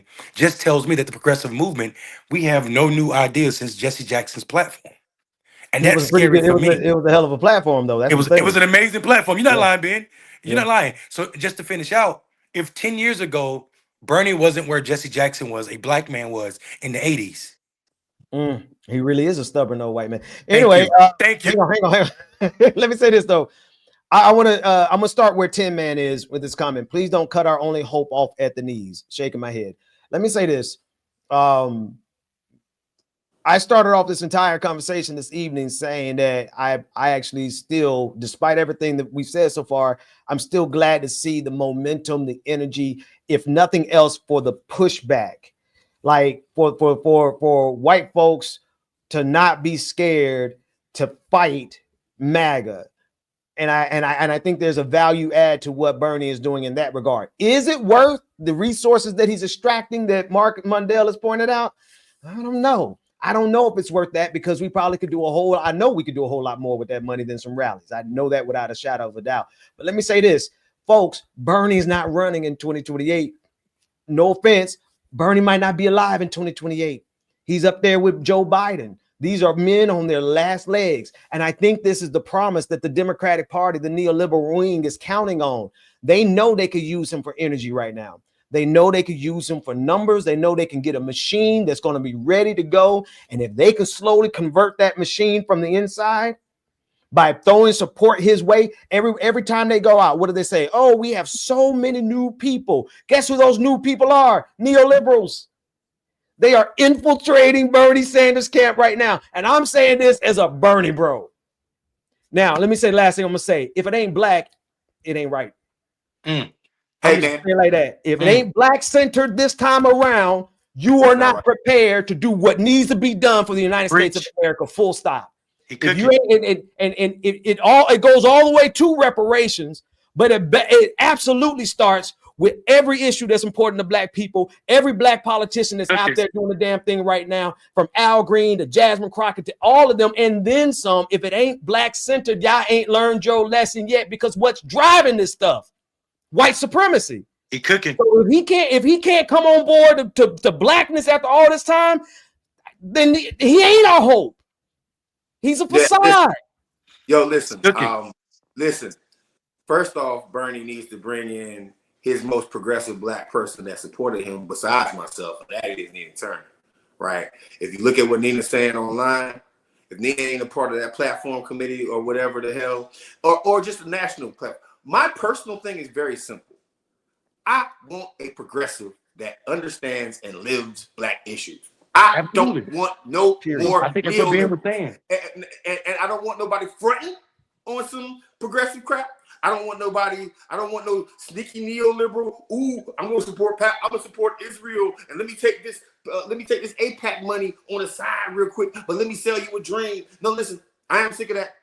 I like, when it comes down to the next presidential candidate, right? I am going against the neoliberal every single time. I don't care what they say. They're gonna have to prove to me they don't have to prove that they're a progressive. They have to prove to me that they're not a neoliberal. Yeah. That's where I'm at. Yeah. That's where I'm at. Because if you're not addressing Black American issues, if you're not addressing American issues, if you don't say poverty next time, if you don't and this is not an anti-Harris thing, this is not an anti-Biden thing, this is a pro-Marcus thing. This is a Dr. Rosetta Bobo thing down in Tallahassee, Florida. This is a pro-Batesville, Mississippi thing where my family and my ancestors are and buried. This is a pro-American thing where the white folks who actually go to work every single day and then they can't even afford to buy their little red racist truck. I'm even sad for them, right? I'm even upset for the American people, because by the time the next election comes, guys, we're screwed. We're gonna be so poor. This country's gonna be so poor. American dollar's gonna be the Cuban peso. Huh? The The American American dollar's dollar gonna be the will Cuban peso. Come And on, listen, man. listen. We're gonna make If you go ahead. No, I'm done. I'm No, done. if you go one step further and unearth this thing, man. Let's be real. To all of my white friends in the audience, you got to see by now that 100% of what we're going through in this country is driven by laissez-faire economics, neoliberalism, right? And white supremacy. That's it. I'm going to say white supremacy drives it so much more because they're willing to lose their shirts. They're willing to. They're okay. No, Ben. Off of the stock market. You can't say they. You're talking to our white friends. You have to say you Yeah. are willing to lose your shirts. I don't know how many people in my audience. I don't know white folks in my audience. How many of y'all are willing to lose your shirt for white supremacy? No. But when they talk about black people in the context of blackness, they don't individualize us. They just talk about us as groups. Oh, okay, you mean speaking the language that is spoken to us? Speak the language that's spoken to us. Y'all is hard for me, Mark. On Monday, I'm gonna see if I can do it. Y'all and y'all people. But no, for real. I mean, look at what's driving. I got one thing. Go ahead. I understand. Go ahead. I'm sorry to cut you off. The only thing I want to say about our audience is like, and I want to be careful about this, right? Is like, man, I done caught our audience on my Twitter page saying some things that were educating me about the black community, right? Like I was like, oh, okay, my bad. I got that. I got that wrong. But I get what he's saying. I don't think we need to repeat their I don't think they need to repeat their tactics. I'm talking about repeating tactics. I'm talking about we don't need to take energy. We don't need to spend energy to divert and say that we're not talking about all white people. That's what my point is. Well, I'm just talking about white supremacy in general. Go ahead. In general. And that is this right here. Every single policy that hurts white folks was started by racism in black folks. Trying to hurt black people. Everyone. And if we go down that, if we go down that road at this juncture, there should not be a second heartbeat's hesitation of you supporting a black agenda. So white folk, hang on a minute. White folk, and this is inclusive of all white folk, progressives, allies, white supremacists, not all of y'all. If you don't see that white supremacy is the problem, therefore black policy is the solution, then you're not ready to beat neoliberalism. Period. Come on, Bad Lefty. I see you. Put Bad Lefty comment on the screen. Well, Lee Atwater. Bad Lefty, I see you. Which comment? This is the only one I see. Yeah, that's right. That's it right there. Yep. Yeah. I mean, it didn't just start with Lee Atwater. It started with the Bacon Rebellion. And Lee Atwater is a mother something. Gigi's about to get on me back here. I say, it's a mother something. But what I'm telling you though is, let's be clear. It started before then, well before then. Bacon Rebellion, that creation of black and white in general to demonize blackness is old as America, the ideal of America. So my problem is we have to take time off of this all black show to make sure our white audience understand that we're not talking about them. I don't feel comfortable doing that. That's what I was saying. That was my point. And if they understand who we are and who they are and how they show up, then they know they're not included in those who are being demonized on this show. But let the point remain that I said, let the point linger. There should not be a single person in this country, black, white, or otherwise, who second guesses, stumbles, hems and haws around a black agenda because what's being done to America right now is a white agenda. And how's it working out for you?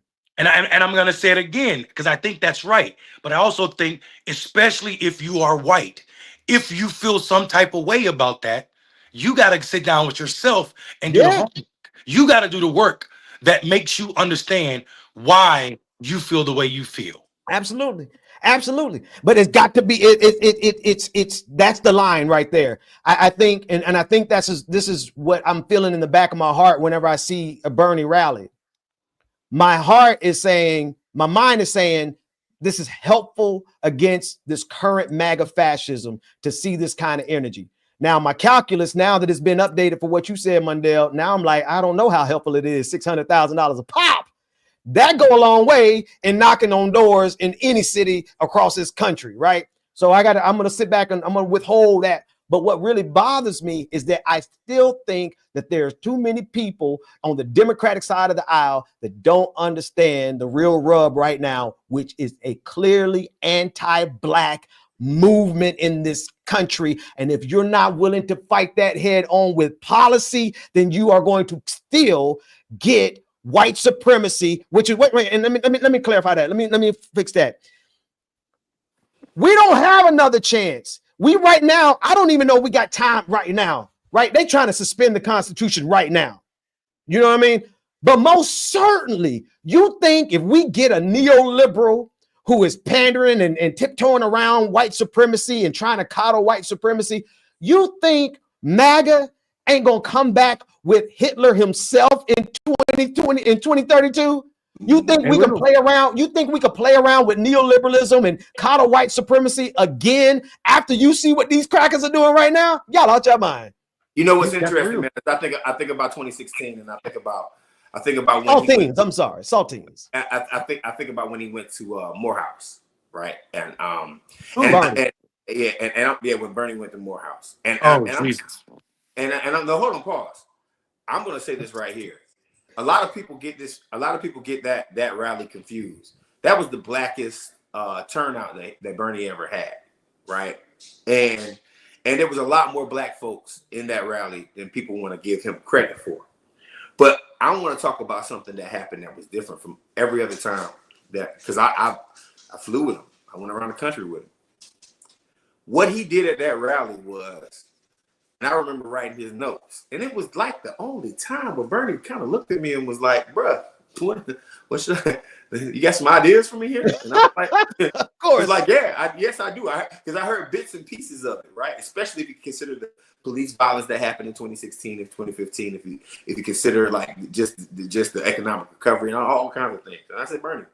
And Bernie went on a 10-minute speech about police reform that I've never heard him do before, right?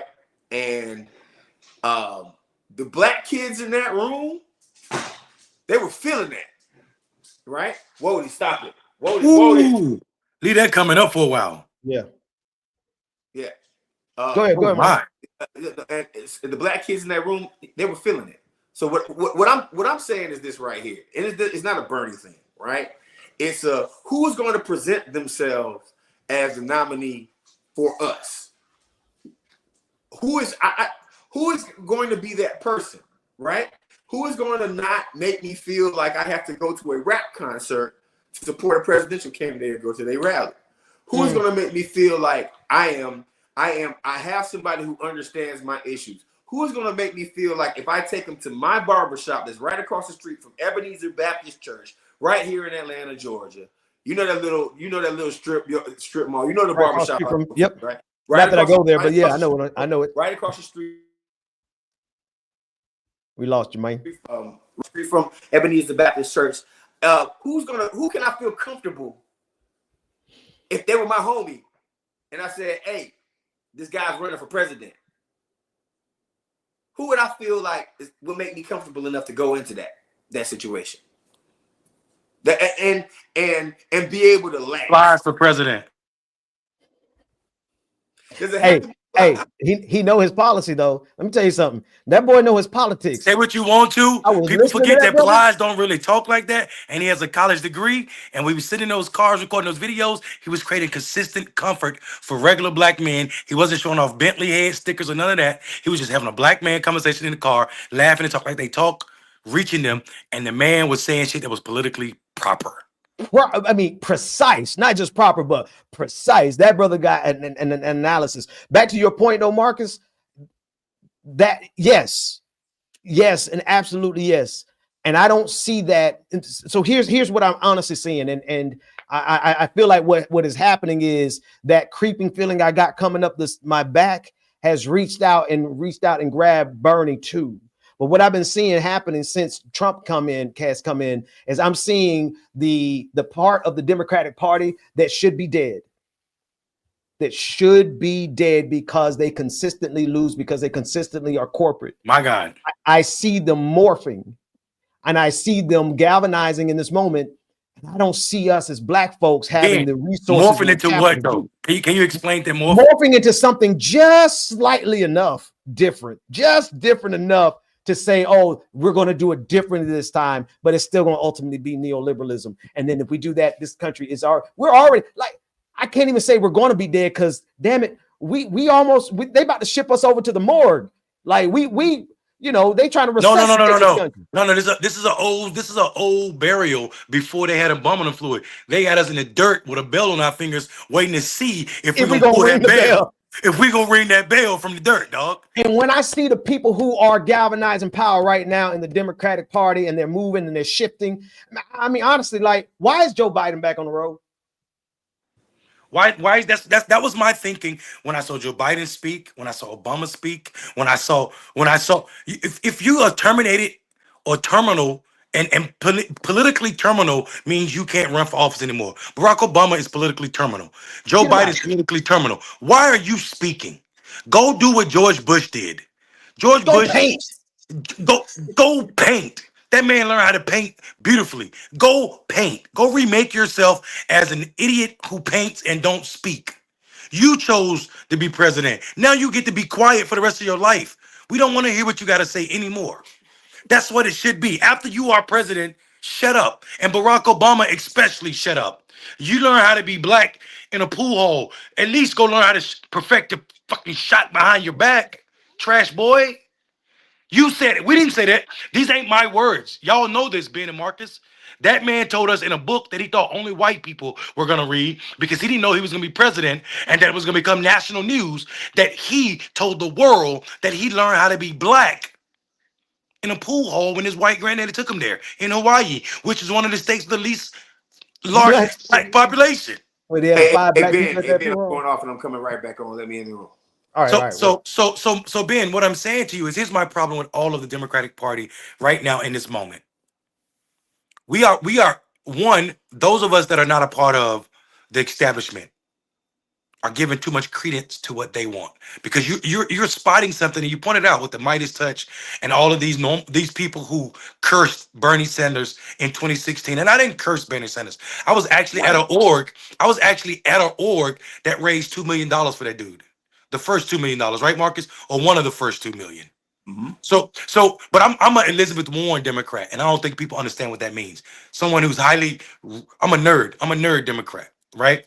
So I think I'm far left and with book smarts. And I also don't buy into what the new trend is. To me, Bernie 2025 is the new trend. Bernie and the Bernie bros that run his campaign knew what it was to do a big rally. They know how to turn out people. They know how to turn on that mechanism because you know what they own, and it's what people ain't talking about. And I don't want to do this because it's gonna make a lot of people mad, but I'm gonna do it anyway. Marcus, you know this to be fact. Bernie Sanders and y'all team, after those campaigns, started a few $20 million organizations. Run for something or whatever the orgs were. All of these orgs. Congress. All that, exactly. And so what they doing now is all Bernie got to do is tap into all these other orgs that he ain't tapped into to do no organizing in the Black South and say, hey, we doing a rally out in Oregon. We're doing a rally in Utah. We're doing a rally in LA. Well, the irony is, yeah, and the irony, exactly. Thank you, Marcus. Say that again, Marcus. I mean, not one of those orgs were Black orgs. You would spend the most money on the reason why you don't lose an election. And you know what? There's a little personal thing with this because I did get blackballed after that campaign, and they weren't rocking with Marcus because you were right? Like, I mean, I'm not making this personal, but I was pushing reparations in 2015, and they did not like that. They did not like me bringing it up. And also, I sent one of those emails that I probably should have deleted. I just send all. What the hell are we doing? Emails, you know. You had the black. What's the opposite of caucasity? Is it black Cassidy? Yeah. No, the unmitigated golf. The negacity. The negacity. Well, Yeah, would you say the Nagal? The Nagal. I love that, Ben. Nagal. Another shirt. Ben made 2 shirts tonight. I mean, but that's neither here nor there. To me, it would have been common sense. And don't get me wrong, Nina was in charge of our revolution, but Nina also had to have a board to answer to, right? When you're raising Bernie Sanders money and you know that your biggest problem is the South, and you know that, like, it's like the common sense of it all is not that common, right? And this is the piece where I think all the white brothers and sisters who support Bernie don't understand. Because y'all get high going to these rallies and y'all chilling and y'all got, it's warm and fuzzy and there's an artist on stage playing music and Bernie's and it's warm and it's cuddly and it's cute and it makes me feel very progressive and ain't no black people there. And hold on. And I used to think it was, when you're getting gaslit, sometimes you think shit is your fault, right? But that wasn't my fault, right? I realized later on down the road how much money that these progressive organizations, how much money that the campaign itself put into turning out half of Iowa. Say it, bro. Say it, bro. Put in the turning church, out. Ben preaching. Put in the turning out. Like, I found out how much money that they were doing in these communities, and I'm like, oh, so y'all think that Bernie just showing up in the South is gonna? Oh, wait a minute, y'all think that the same tools that you use to turn out the black community is going to be the same tools that you use that you get successful with in the white community, but you can use the same money and get the same numbers. And then even if you don't do it right twice, the third time around. Yeah, you know what? The third time around, maybe start that our revolution in Atlanta. Maybe start that our revolution in Columbus. Or let them YNs call it something else. Let them YNs call it something else other than our revolution. Yeah. Like, let them call it whatever they want to. Let it call Outcast.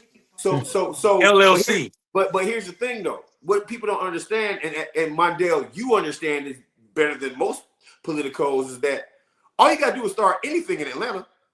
Anything. If you give me $1 million in Atlanta, I can have every black person at every Bernie rally and voting for Bernie every single time, over and over and over and over and over again, and it will spread because it's the cultural ethos of the South. How do these progressives? Is it bigger than Bernie? Marcus, don't run from that point because we need to stay in Atlanta and a cultural ethos because it's important to talk about where it came from because that ethos is not that old. That ethos came from a black politician. His name was Maynard Jackson before he became mayor, right in '74. 99% of the contracts in a city that was 51% black were white people. 99% of the contracts for the city of Atlanta before Maynard were white. Hold on, Mondale. I even got one more. Hey, go ahead. Clickbaity folks who are watching Clickbaity on Ben Dixon channel and also on Clickbaity Political Thirsttrap, and folks who are watching it on Marcus Farrell Live on YouTube, please like, subscribe, and share. And I have one of our trivia questions for tonight. And this trivia question is only we do trivia questions. No, wait, let me finish. And this trivia question is only for white people. White people who are watching Clickbaity Political Thirsttrap, we will give you a shout out on this channel if you answer this question right. Here's the question. Maynard Jackson, former mayor of Atlanta, Georgia.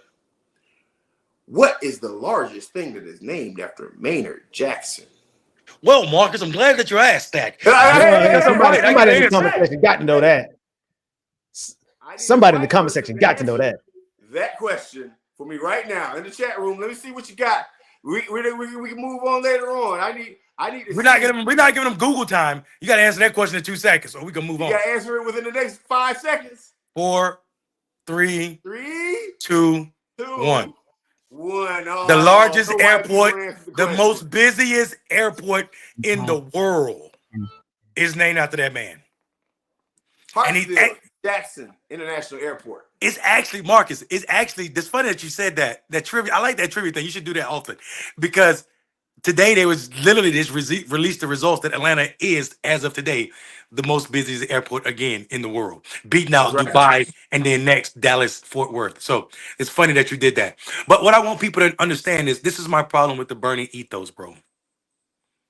When they didn't get their way, they showed up like white men. Not the old. They didn't show up old and ornery. They just showed up old man. They just showed up white man and ornery. They left the party. Did y'all remember what happened when Bernie Bros became like Trumpers? That I do. happened. When then Bernie and Marcus I'm not talking about on your watch, but after 2016, 2024, they took the word of everybody else except for black people. And it was almost as if they was like, I'd be damned what Marcus got to say and what he was saying about reparations. So they took the next 4 years from 2016 to 2020 and spent all the money on trying to recruit the Latinos in Nevada. And guess what happened? They warned them overwhelmingly. But guess what they didn't do? They didn't have a relationship with black people in the South. So when they got to the South, they started saying stupid stuff trying to make us believe it. Joe Biden won because Clyburn told all the black people in the South to get in line. Joe Clyburn does not have the power to tell black people in his own district to get in line, let alone across the whole South. And this is what happens when you don't know who your base is. Because what we do know is black men are the most progressive men in this country. And had you spent a fraction of what you spent in Nevada and Mississippi, you could have changed the whole primary map. Nobody was considering Mississippi. You could have spent money in Mississippi and flipped that thing, and they would have been like, wait, what just happened? You could have spent money in Alabama. Bernie could have flipped Mississippi with $10 million. You know what I'm saying? Mississippi and Alabama, dog. Yeah, like you don't even need a lot of money, which is confusing to me because to all these progressive organizations on the goddamn planet, why haven't you? The common denominator, man. Because this is what's because the common denominator is they don't want black power. Hold it. Tell them what a common denominator is, and then tell them what it is again. The common thread between every one of those organizations that you just mentioned, the common thread with a good majority of the Democratic Party, even though the Democratic Party is sustained by black people, the common thread through too many progressives, and their progressivism only goes so far, is the fact that there is an unquestioned fear of black organized power in this country. And I'm sorry, that's all it's time for right now. If y'all ain't about that, y'all not about victory. The common denominator, the ninja numerator. Shout out to Big Boy. Hold on. That's good. That's good. That too is Atlanta culture. Yeah, I'm surrounded by it, bro. I can't help it, even though it's Hateville. Atlanta's a suburb of Hateville. Guys, I do have to bring this up. Hey, family. Hey, family. Hold on, say it again, Marcus. Hey, family. You all the way live with the Clickbaity family. What's up? Hey. Hey, yo, what I'm talking about. Hey, listen. We got to get into it because we haven't gotten into it. And I think, to me personally, if y'all know my politics, this is the most important issue of the day to me, and that's Carmelo Anthony. Yes, I have him already. Bro. Yep, let's go. If you already have something that you want to bring up, Ben, I just want to. No, I have it on the screen. I'm ready to. I had it queued up for us to talk about. All right, so listen, it's been a couple of days, but a young brother by the name of Carmelo Anthony was recently arrested, also bailed out due to the amazing work of Black Americans across the country to make sure that that brother got his bailout. But he was in a situation of self-protection where he was attacked by not one, but two white men and ended up unaliving one of his attackers who happened to be a white man. Now, conservative America is very, very, very, very, very upset that this brother got away with it. These same folks that were really, really cool with George Zimmerman and Kyle Rittenhouse and all the other white murderers, and they were murderers, right, that went out looking for things. But this is a case of self-defense, right? And it's not even a case of stand your ground. This is a case of personal self-defense, but we can use the stand your ground laws to apply to this if you think about it. But this brother was accused of unaliving a person who attacked him. Recently today, yesterday, a brother who witnessed the whole situation explained thoroughly exactly what happened. Do you have that, Ben? No, but I'll get it though. Go keep going. Yeah. So what happened? This is a case, and I want to talk about the response of the two Americas, one America, right? Because you have to keep the same energy no matter what the color Energy is. And the unfortunate part about it is that black men have been so subjugated to being the instigators of violence, even when they're not, that we can not only get killed, but we're not even allowed to protect ourselves from a violent act against us to keep ourselves alive. Now, all the George Zimmerman fans of the world, and by the way, shout out to George Zimmerman, you're going broke, you bastard. Fuck you. Sorry. I had to say that one. You don't need to say sorry for that, Marcus. On that one, man. Yeah. Not that one, brother. You're going broke. And I think Jesus agreed with you on that. Karma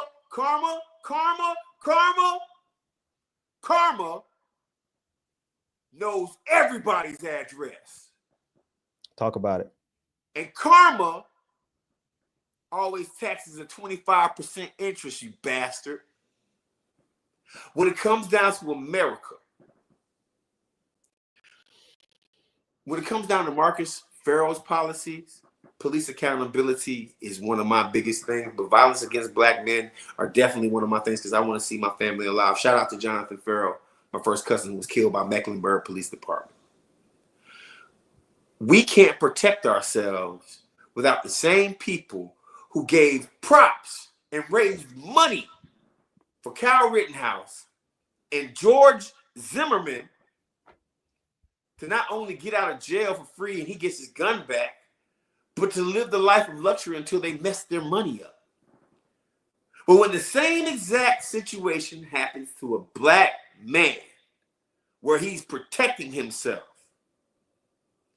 the culture of MAGA, the culture of racism, the culture of these BSers that literally try to preach righteousness when it comes down to a white man killing a black man, they don't have Carmelo Anthony's back. No, they don't. He can't possibly be protecting himself. He has to be the instigator. Matter of fact, let's find out every single possible thing we can negative about this young star football player that was headed to somebody's college and had his life interrupted, not once, but twice. Once when he was attacked and had to defend himself, and twice by you dummies in the media. So let me be the first one to say, I protect you, I applaud you, and well done for protecting yourself, young brother. I want to read Hold on, Ben. I want you to end it. Ben, I want you to end the show as a pastor and what God says about just and unjust. So let me go next if you don't mind, brother. No, go ahead. Go ahead. But I want to point out something that I didn't realize was so powerful until you played that video. Can you please play that video again? Marcus, Ben. Yeah, no, I saw it, and I think I know what you're talking about. Go ahead. Look how this black man is holding his son's hand. Don't tell me we don't stand up for our boys. Come on now. Don't tell me we ain't there. You see that black man? You see how he protected his boy? This ain't no game. They walking out free right here. Oh my God. Hey man, I know it don't mean a lot to a lot of people, but that black father looked just like my brother-in-law. And he looked like he could be anybody's daddy, anybody's cousin, anybody's uncle who going out here and say, what you ain't gonna do, you ain't gonna railroad my son just because some of you evil white folks on social media want to play a double standard.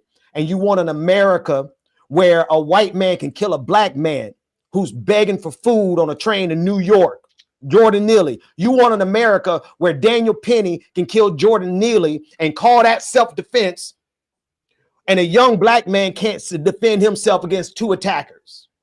Did you find that? I haven't found it. If somebody can help me with the link, I'll try to find it. All right, drop it in the chat. But what bothers me, and no, I ain't gonna say it bothers me, but I understand it. I see it, and God sees it. We all see it. We see the double standard. We understand they want to be free to kill us, and we not be able to even defend ourselves. You know how many unaccounted for black bodies that white folks have killed that are simply just getting away with it because that's what America wants to do. That's what America has a history of doing. If you can't kill a black person to get away with it, is it even America? But God forbid a black man defend himself against two attackers. And I wonder maybe it's because he used a knife. Maybe if he had pulled out an AR-15, maybe he had pulled that out, and then they would have said, okay, no, they wouldn't have, because they don't believe black folks can have guns. Ask the Black Panthers, right? And so at the end of the day, we're looking at a double standard that is so deeply entrenched in this nation that they are willing. You even had this one, anyway, let me choose my words very carefully here. But you have them talking publicly about hanging this young black man on Twitter, and nobody's getting even so much as suspended or flagged or anything, right? That's what they want. They want the freedom to do to us whatever they want to do to us, and we can't do nothing in return. We can't even defend ourselves. My problem. I'm sorry I lost my composure, but watching what's happening to this young man, who they try to paint as a thug, even though they know he was being bullied. They had this information before they even put out the picture of him with his gun. Even though those boys had guns and pictures as well, that they That's never right. tried. They didn't put out that this guy was a 4.0 star athlete. They didn't put out the story that the witnesses said he was being bullied. They didn't put that out. They didn't put out the history of these boys harassing this young man. What almost broke me today was the amount of grown ass white people who I took the time to go down there feed, who bragged about donating to Cal Rittenhouse, who bragged about donating to the appeal campaign for Derek Chauvin. I literally went down these people's timeline thinking I would find something about them saying they support these people, but I found them donating to their campaigns, talking trash about the money that they black people raised for this young black boy. We don't have a right to be human and stand up for who and what's ours. White people don't have a right that black people don't have a right that white people are expected to adhere to or acknowledge.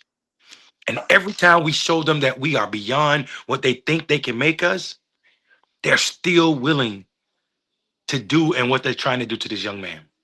That's why watching his dad hold his hand that way has to be the most important and reassuring thing for that young black boy. That's right. And I hope that brother know how many people are supporting him. And why do we support him? We have to let him. We have to let him know. Absolutely. The reason we support him is because, you know what? Everybody has a right to self-defense, and then their day in court, right? Let what y'all say, let the trial play itself out. Let it do what it do. They want him. They don't. Here's the thing. They did not even want this young brother to be able to bail out. That's what they're upset about. Yes. They did not want that young man to be able to meet bail. And they certainly did not want the United States of America to chip in and raise him that $400,000 like they raised Cal Rittenhouse $2 million. And so they want to break the ability of black people to transcend the barriers that they put on us anyway. Cash bail is one of the number one problems that black men face in this country. Its roots is racism. And so when they see this young man making bail, now they're attacking the black judge. Now they're going after the whole system. Now they're going after Republican. Who is a Republican and voted for Trump. Beyond that, they didn't go after the white judge who was sitting over Rittenhouse case, regardless of their politics. It's about race. Because their party affiliation is not. This is why I laugh when people are like, oh, it's racist in the Democratic Party. You don't have to tell me about America. I was born here. You know what I'm saying? I don't need that acknowledgement, dog. You know what I'm saying? That's like telling me I should leave North Carolina because there's racists in North Carolina too. That's right. Right? Like, I don't need you to tell me that I know that. So what I'm trying to tell people is their politics is whiteness. That's what Malcolm was talking about. It don't matter if you're Democrat or Republican. If your ideology ain't black first, then you are problematic for what we need to be trying to accomplish. Hey man, I got a message for Black America. I said it before and I'll say it again. You got a right to defend yourself. Man.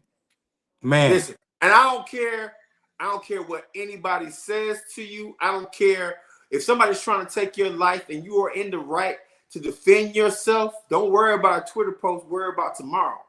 That part, brother. Wow. Y'all made 4 or 5 t-shirts a day. We got a whole new wardrobe based off of y'all sayings. I appreciate that. Listen, they in Texas complaining about a brother with a knife, and these people are walking around with AR-15s outside of schools just to see if the police are gonna arrest them because they got a right to carry.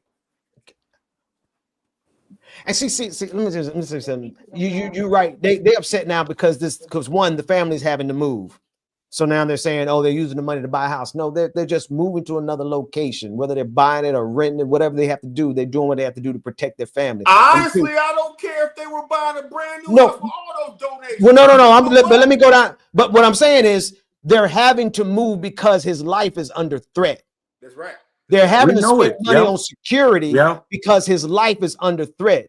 Do Yeah. y'all see how that white woman in this video just rushed up to him like she has a certain level of authority to approach that young man that way? Of course she does. There's going to be so many people coming after this young man. We need to flood that man's coffers with even more. If they mad about 400,000, go to GoFundMe and let's get that brother up to 1 million because he's going to need that much just for security alone from these angry white folk.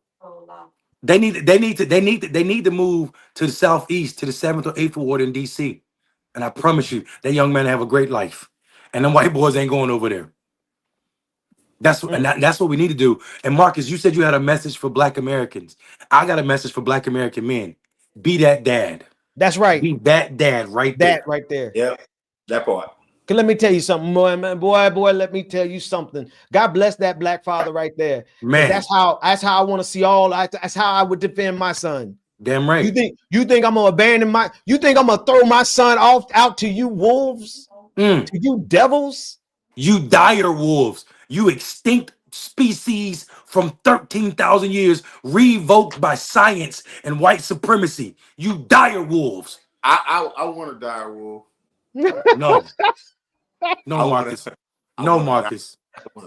No, bro. And we need to do a show on these people spending that much money and that much science on bringing back the species that's been dead for 13,000 years and about to bring back the woolly mammoth. We need to do a species on that, but they can't stop cancer.